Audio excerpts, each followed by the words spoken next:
I've been in Korea for about 21 years. I'm 30, so I came here at I'm kidding. I'm not 30, much older.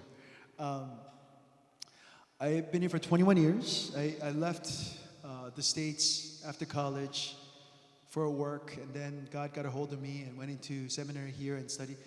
Jace, can you turn down the revolve, like the norebang sound, the ringing? I think, is that possible? Sorry, I know we don't have a full team today.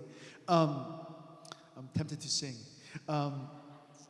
Over my time at King's Cross and living in Seoul, I've learned to do one thing better than almost anything else. Can anyone guess? Fight my way through the subway? No, that's not it. One thing that I've really gotten good at is saying goodbye. Right? Airport drop off. You know, throughout the year, just people coming and people going. You know, at our church, 9 years, probably met hundreds of people. If you've been at our church, like Charles and you know, for many years, we've said goodbye to so many people. So when people tell me they're leaving, like they're probably hoping that I'd be like, oh no, but I'm like, oh great, see you later. I'll visit you, right? Because we've gotten so used to saying goodbye. So that's not healthy, right? That's like denial and pain, all that, right? But we've gotten so good at saying goodbye. And this year, we'll probably say goodbye to 20 to 30 people in our community that will be going back home or going to another country. Families we did life with, right? When I was a single man, it was a lot easier, right? Oh yeah, see you later, dude, I'll visit you in LA, no problem. But now we have family friends, I have kids are friends of kids, and then, you know, people in our church, my kids call them aunties and uncles. And then they're like, hey, where's auntie so-and-so? And I'm like, oh, they had to leave, right? People who showed up when things were hard. People who prayed with us through the difficult seasons. Over 8.5 years of leading this church, we have said goodbye to hundreds of people from this community. And if you're honest, I love this norebang vibe, okay? If you're honest, more dramatic, right? Some of you have felt, if you've lived in Korea long enough, some of you have felt the question that surfaces every time someone that we love leaves. Is it worth it? Should I even invest? Like when I say, people get up, say hello to somebody, people that have been at our church, they don't get up. They're like, it's okay. I'll meet them if they're here for a month. Should I let people in knowing that they're going to be gone soon, in 2 years, in 6 months? Now people come here for like a month. I'm like, it's so confusing. You're going to be here for a month? I love this. Okay. And I've asked that question more than once. But here's what I keep coming back to after leading this church 8.5 years, living in Korea for 21. By every human calculation, if you think about even our church, this community should not be still standing. Too much turnover, too many transitions, too many goodbyes, too many fresh starts. After COVID, Charles, remember, it felt like we're planting another church again. We planted a church 3 years later, we had COVID, we had hundreds of people, and then we had like over 100 people, and then we went all the way down to like 30. And it felt like we were planting this church again with like very few people who remained. And yet, here we are, going into year 9. And new people finding their way through our doors every single week. And I keep coming back to one answer. Jakes, would it be easy if I use this? What do you think? Let me try. Mic test. This, I think this is better. Let's use this one. They're like panicking. They have no idea what's happening, but they're panicking. Okay, I'll just use this one. Is this okay? Okay, great. Now this feels weird. Let me hold this. Sorry, guys. Sorry. All right. I think this is better. All right. Awesome. And I keep coming back to one answer, right? I see people still coming through our doors. And one verse. And throughout the retreat, I know most of us missed the retreat. Some of us were there yesterday and came back. Most of us missed the retreat. Throughout the retreat yesterday, we were in Acts chapter 2. Acts chapter 2. We were in that section about the call of the church, talking about prayer, talking about the word, talking about fellowship.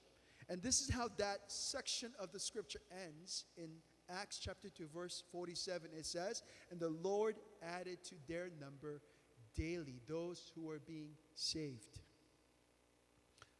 And the key word that I walked away from this weekend, as our guest speaker, Dr. Chang, was speaking on this topic, was that the Lord added. Not strategy, not planning, not programming, not anything that we did well in our church, but it was the Lord. This weekend, we had 80% of our church at our spring retreat, and we spent the whole time inside Acts 2. And the early church, what they devoted themselves to, how they lived together, and what God did through them, that was what we studied. And out of that passage, one phrase kept surfacing for me over and over again. That's the idea of make room, our call of 2026.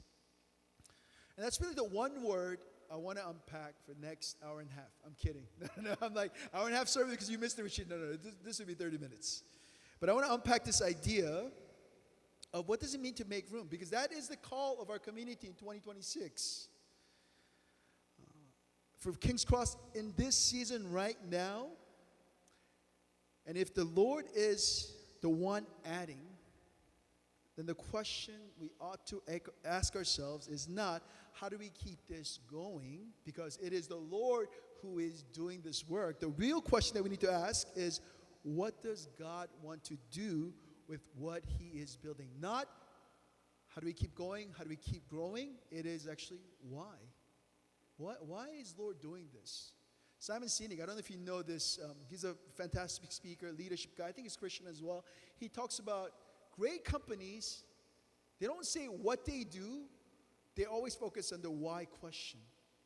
And I think as a church, we really need to think about not just what we're doing or where we're going, but it's about why are we doing what we're doing? Or why has the Lord planted us in this place, in this season, with these group of people?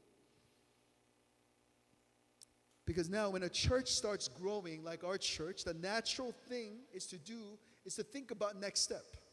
Maybe we add a service. Anyone want to come to service at 5 o'clock? Nobody, right? 5 o'clock service, maybe. Maybe we hire more staff, right? We're getting bigger, so that we need professionals and better art and better things and better worship.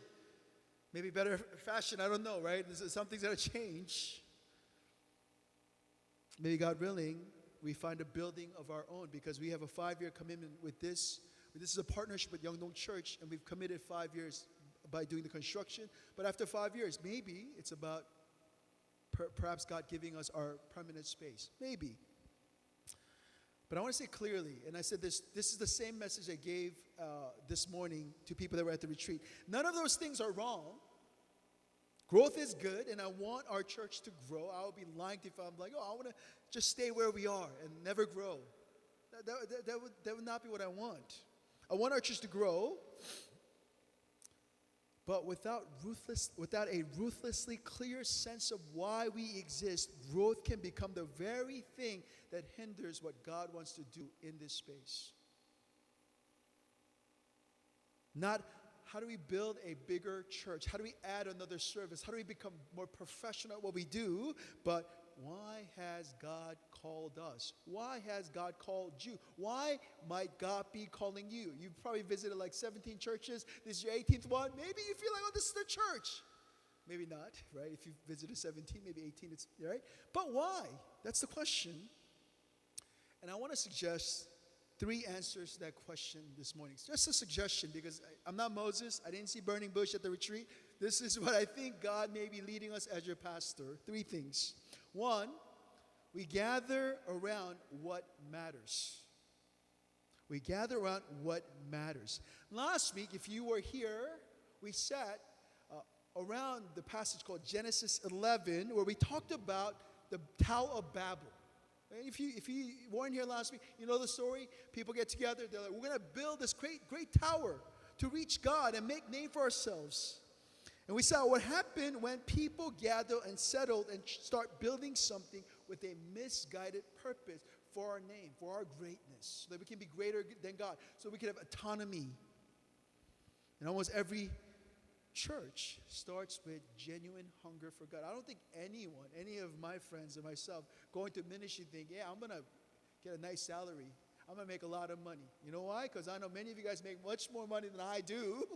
And this is not a job to make money. I mean, I know there are pastors like that have private planes, but this is that kind of church, right? And that's, most people don't go into ministry thinking, I'm going to make a lot of money. Most churches aren't planted thinking, oh, I'm going to do something really evil. No, churches begin with genuine heart for God. And then slowly, the community becomes about the community. The growth becomes about the growth. The name becomes about the name, right? One of the challenges that's facing the Korean church, this is not me, I've read many articles about how Korean churches are struggling. Under age 30, we are no different from Japan. The number of people that are attending church, number of people that are Christian, regularly going to church. And one of the challenges that Korean church is facing is Korean Christians have this love with the brand name of their church, right? Oh, I'm going to King's Cross, or I'm going to this church, Onnuri, Sarang, Full Gospel, whatever. And they have and it's beautiful. They have wonderful churches, but they've fallen in love with this brand more than the greater body of what God is doing. So they have this sense of, oh, we have this brand. And honestly, when we moved here and we put up our sign, did you see the sign outside? Part of me, man, there was this sense of pride in my heart that wasn't really healthy. I was like, oh, now we have a sign. And when we make hoodies for retreats and stuff, when I see like it comes off the fresh print and I wear it, I'm like, yes, we have a hoodie. I mean, it's not a big deal, but you know, there's that pride of like, oh, we have such a cool logo, and maybe we should start a t-shirt business. Oh, so stupid ideas, right? Stupid. We should start a cafe. 90% of cafes fail in Korea, right? But really, the things that made your life, your sense of community, generosity, and the missional heart, slowly gets traded for something that looks impressive, but when you really look inside, it's rather hollow. And I love our church. I've given almost a decade of my life, my pastoral life, to this church. And because I love this community, I think I have to say this clearly. I've said this morning as well at the retreat. The greatest threat to what God wants to do here in our next season of church life is not the transient nature of our church. It is not the hard seasons. It's not even the goodbyes. It's the moment you and I, we start building a name for King's Cross instead of giving King's Cross away. We fall in love with, that's the moment we're like, oh, we might be headed the wrong direction.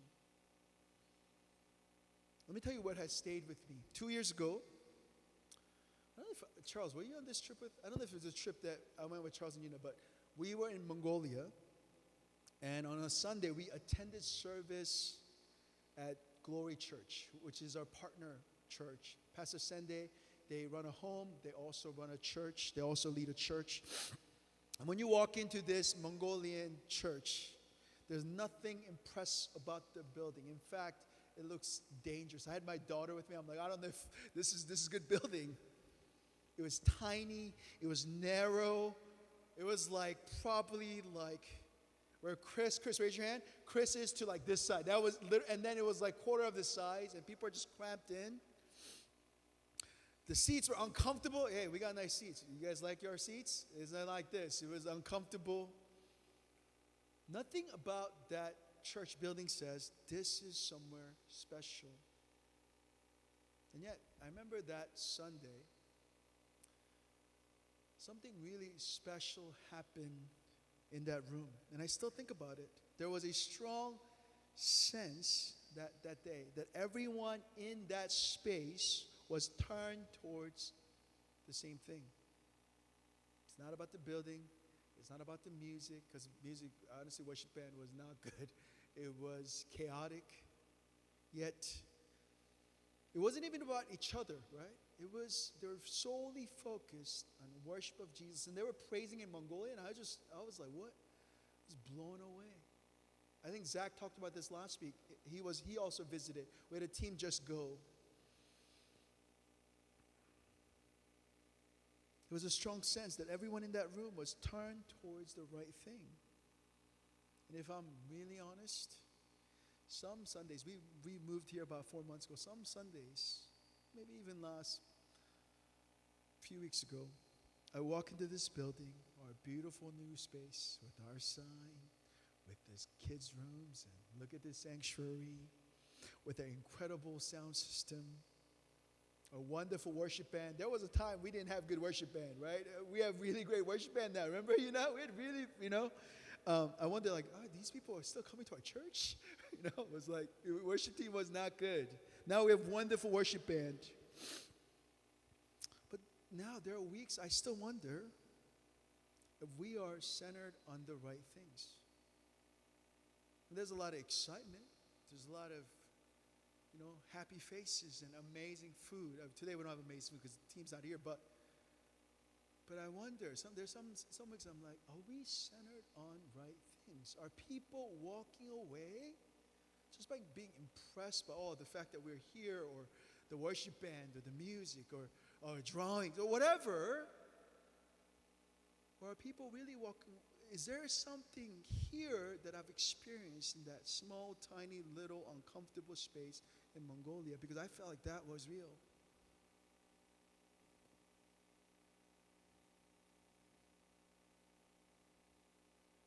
I wonder if people walk into our space on Sundays, do they really feel what we felt in that tiny church in Ulaanbaatar? Because the impressive things don't create that. Like we are not fooled by impressive things. I mean, you could watch any YouTuber preacher online, and yet you're here, right? Because they're amazing. Like I list them, like, oh my goodness, amazing. How can you live up to like Pastor Tim Keller? I mean, we should just listen to Pastor Tim Keller all week, right? Like But those things don't create this environment. The centered things do. And the moment we start gathering around our space, our experience, our reputation, instead of around Jesus, we've started building a tower. We're no different from Genesis 11. In fact, I think that passage is as much as for the church as well as our individuals, building something for our name. And we are in a perfect city to win this. I mean, look at some of the church architecture. There's a church where we used to be made of crystal. I'm like, oh my. We have the biggest church in Korea, right? Like 1 million people. The biggest sanctuary underground, above ground. I mean, so many churches have so many amazing things. Yet under 30, we're no different from Japan.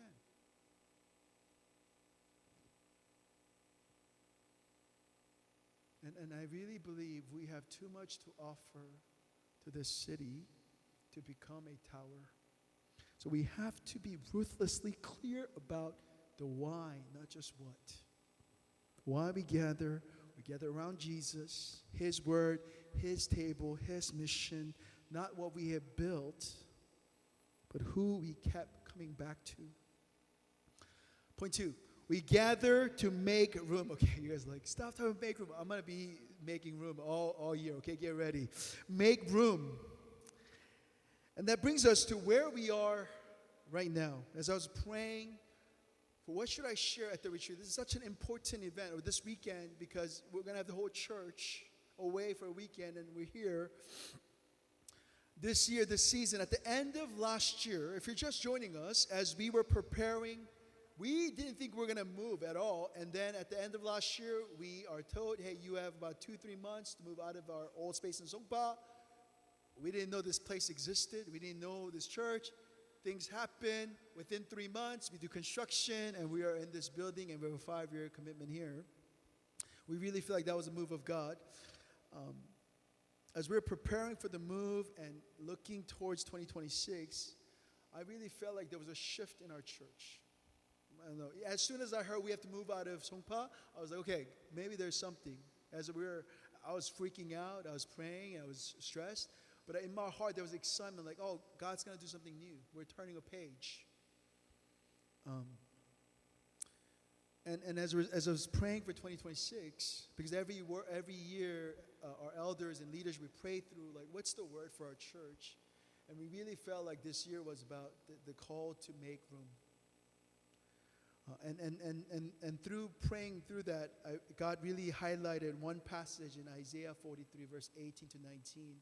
I don't know if you read this passage, but before we read it, the context is this passage is written to people in exile. Don't our lives in Korea feel like we're in a little bit of exile? I mean, hey, we are much better off, right? But yet we feel like foreigners in a foreign land. Israel has been defeated, the temple destroyed, the city in ruins, the people carried off to Babylon.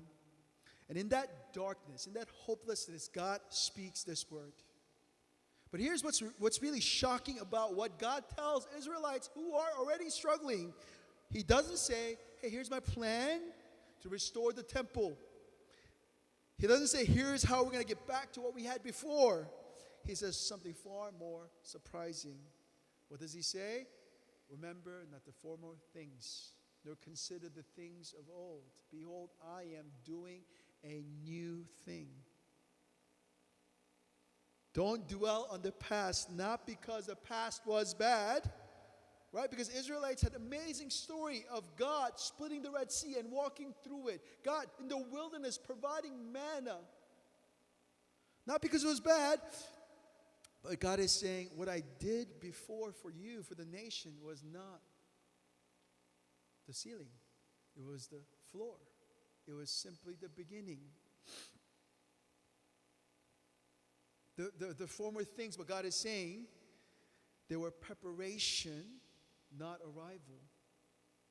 Because if you and I spend all of our lives trying to recreate what God did in a previous season, whether that's your marriage, your parenting, Emma now, my oldest daughter, I hope should I see it? She's become a teenager. I really miss Emma when she was like little baby. She's so cute. Google Photos remind you of these videos, and I almost tear out when I see her when she's like 3 or 4, because she's so cute. Now she's like a teenager. I'm like, oh my, I don't know how to talk to her, right? Scary, right?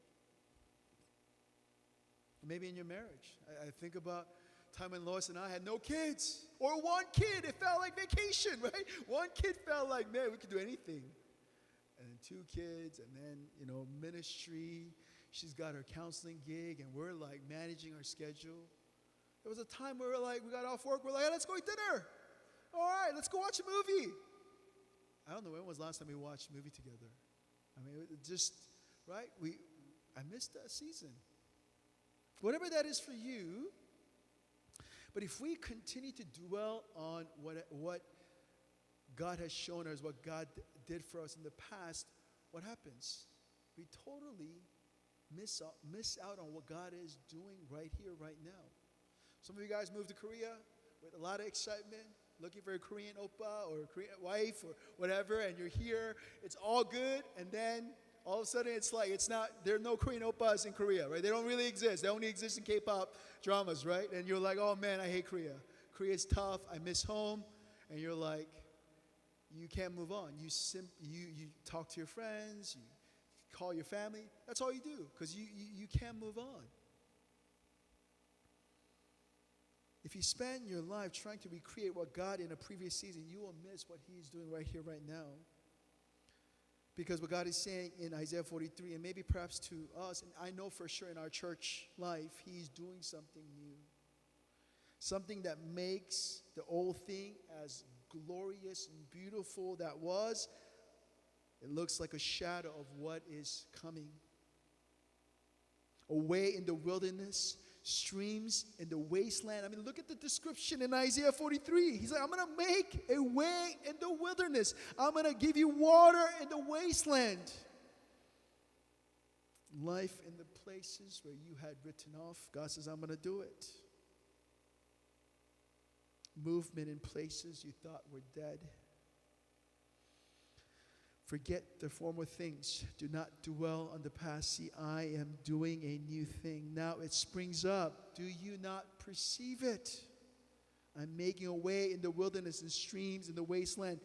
The question God asks the Israelites, and perhaps to us as we're facing this new season, is do you not perceive it?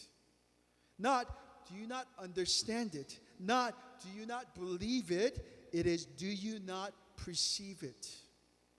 This is a very important Hebrew word called yada. Everyone say yada. Is not just to know intellectually. We have a lot of smart people, much smarter than me. I went to state school. All of you guys went to like Ivy League, very smart. But when Isaiah 43, when God asks his people, he's not simply talking about intellectually understanding what he is saying. Yada is not simply about cognitive understanding. It's about you're so close to what is happening. You're so open to what is happening that you could almost sense what he is doing. It's like I could tell you all about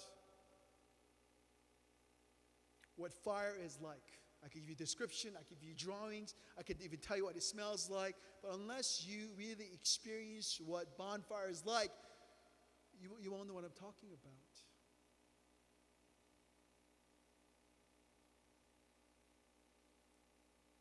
And again, as your pastor, I sense this is where we are in the life of our church.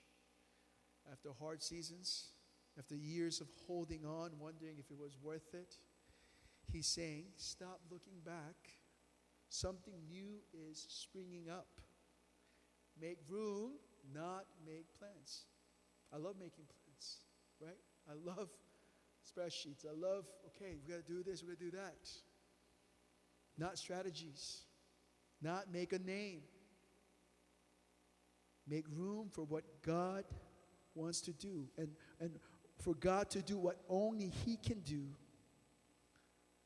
And I see it. I sense it, right? This last several months, as we moved here, I've watched people find their way through our doors. Right? Some people found us on Google. Some people find us on Instagram. Some people, a friend invited them.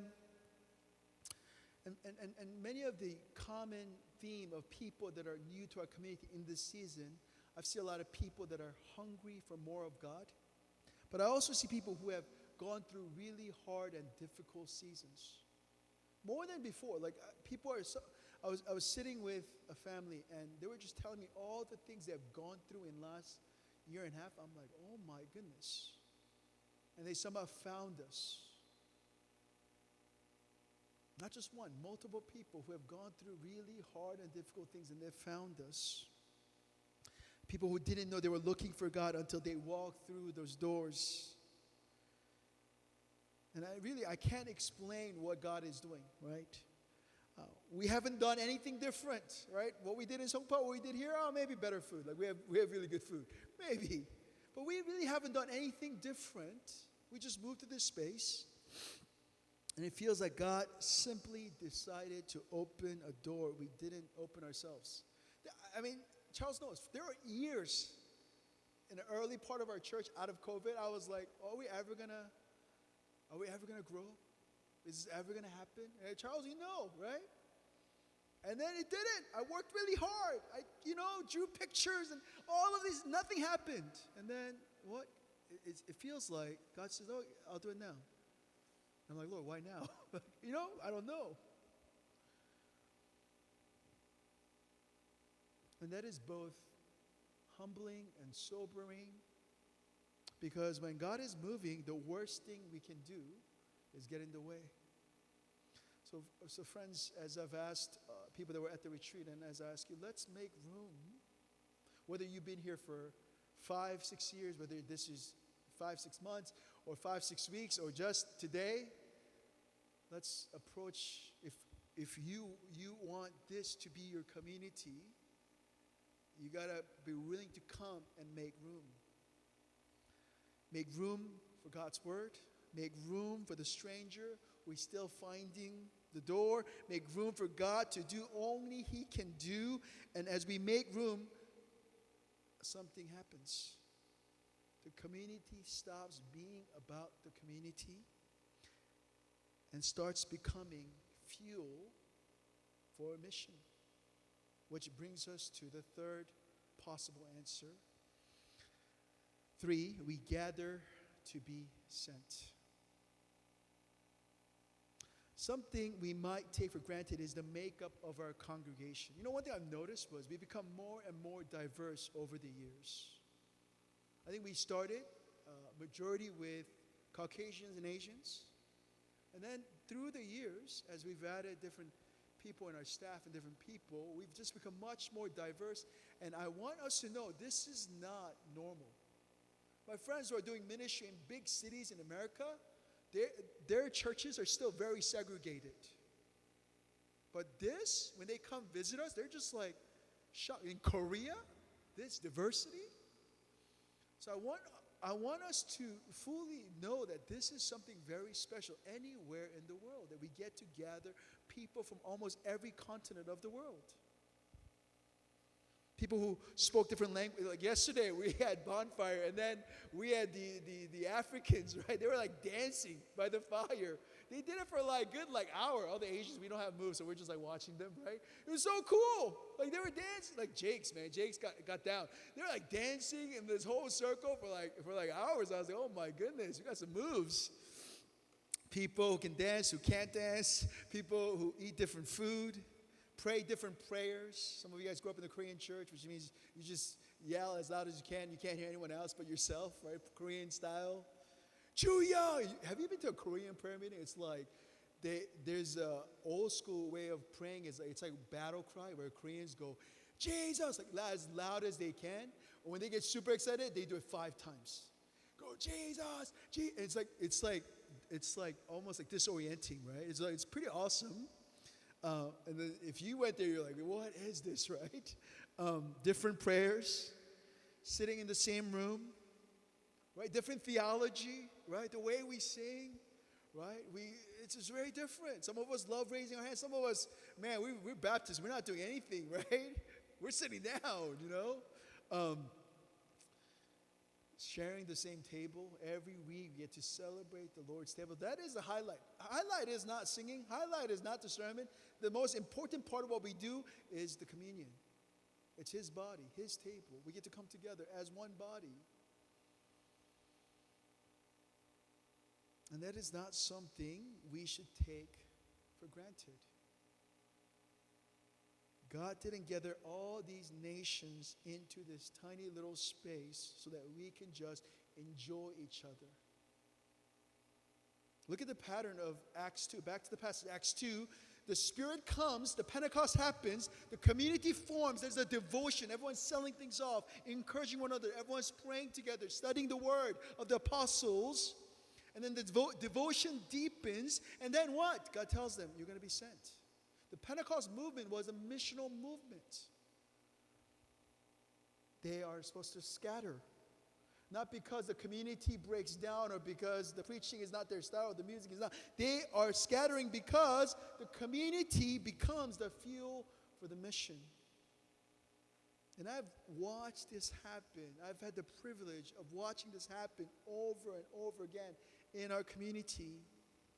People that have come through our doors, far from home, far from God sometimes, and then something happens, they get rooted, they get loved, they get filled, and then something shifts in them.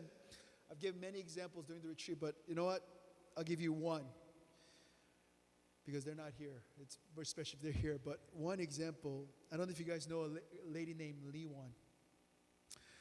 She came as Daniel's girlfriend. Daniel is the guy. What color is his hair? I don't know. Every month he changes. He's a very friendly guy. Daniel's a guy. He loves praying for people. He's the most friendly guy. His wife. But before they got married, Lee Won came, and she wasn't a Christian at the time. And so she showed up to our doors. Very cool, very hip, but very skeptical about Christian faith because, she wasn't a Christian at the time. Week after week, she kept coming with Daniel, who was like the most friendliest guy. And very rarely I see people transforming, not just internally, but externally. I started watching her face. not in a creepy way, but like just observant. And I can't explain it any other way. Like I said this too. The slow, deep work that only God does, right? She started showing up in her face. Week after week, right? When she showed up, she was very skeptical about this whole thing, right? I'm like, you're skeptical? You're dating Daniel? I mean, okay. But something, week after week, as she was coming, singing, community, talking to people, eating with us, hearing the gospel, something started shifting. Like someone who had been holding something for a very long time was slowly beginning to put it down.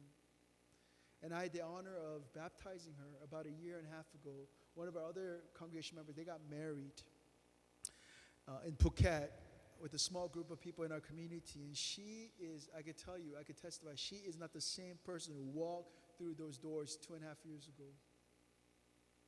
She was uncertain, searching, skeptical. Now she is deeply in love with Jesus.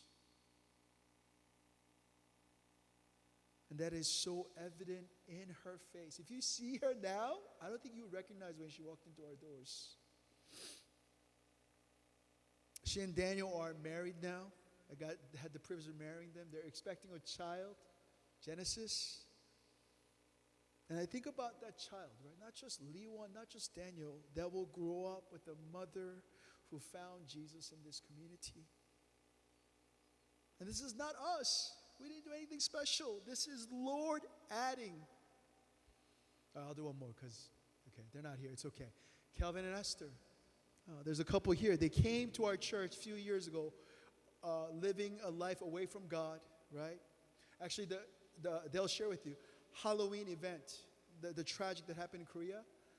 They were putting together like this big party in that area, and that was like what happened. They weren't at that street, but that really shook them, and that made them want to seek God again in their life. They weren't walking with the Lord. They showed up.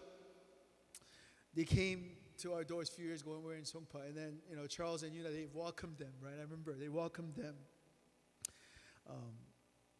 Living life at a fast pace. If you know Calvin, he's got a lot of energy, right? A lot of dreams, and God got a hold of them.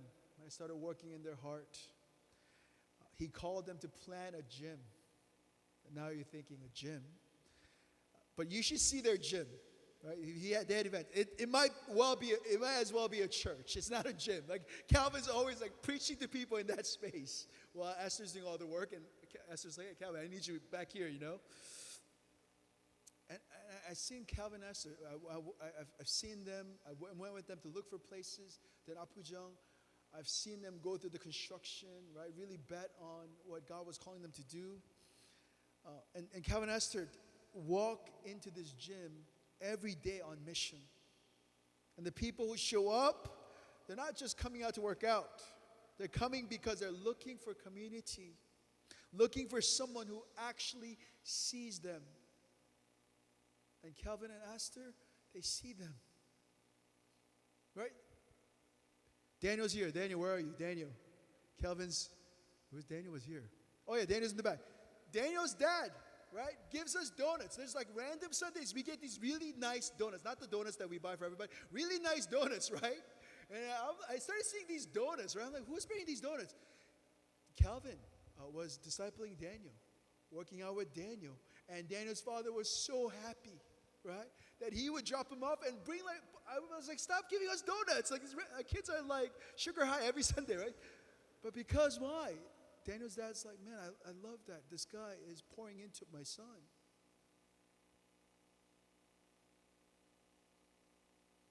This is what happens when a community gathers around Jesus instead of around itself.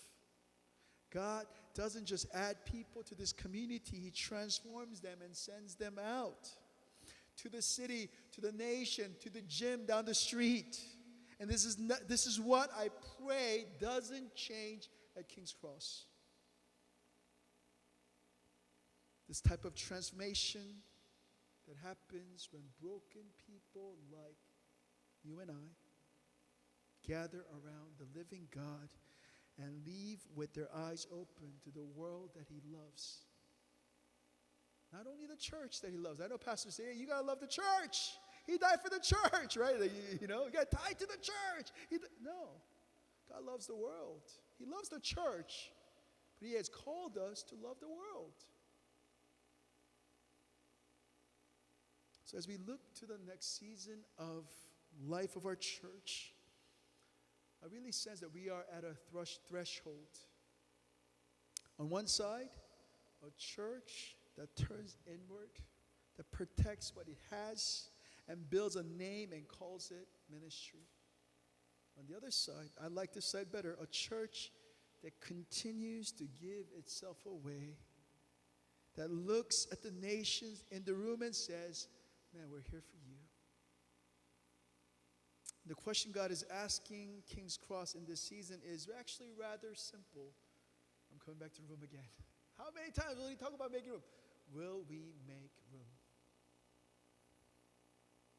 Not by our strength, not by following the example but by following the example of the one we follow. But how can a community of broken, busy, far from home people gather around a table and give themselves away? I know you guys, especially if you work for Coupang, you are super busy. You are always stressed. You got no time. A bunch of people that are working at Coupang, they got no time. How can we give ourselves away? We have no time. It's only because we understand what was done for us. There is one who looked at a world that had turned inward, that had built towers, that had made names for themselves, that closed every door to God who made them.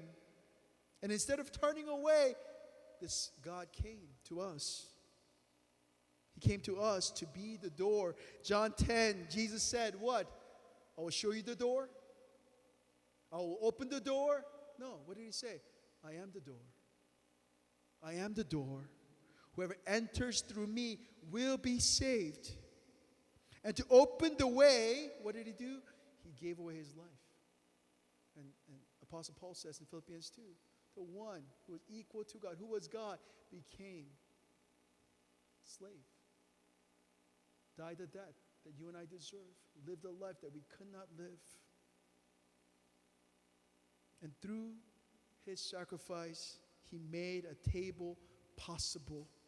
A table where broken are welcomed, where the searching are received, where the far from home finally finds a father.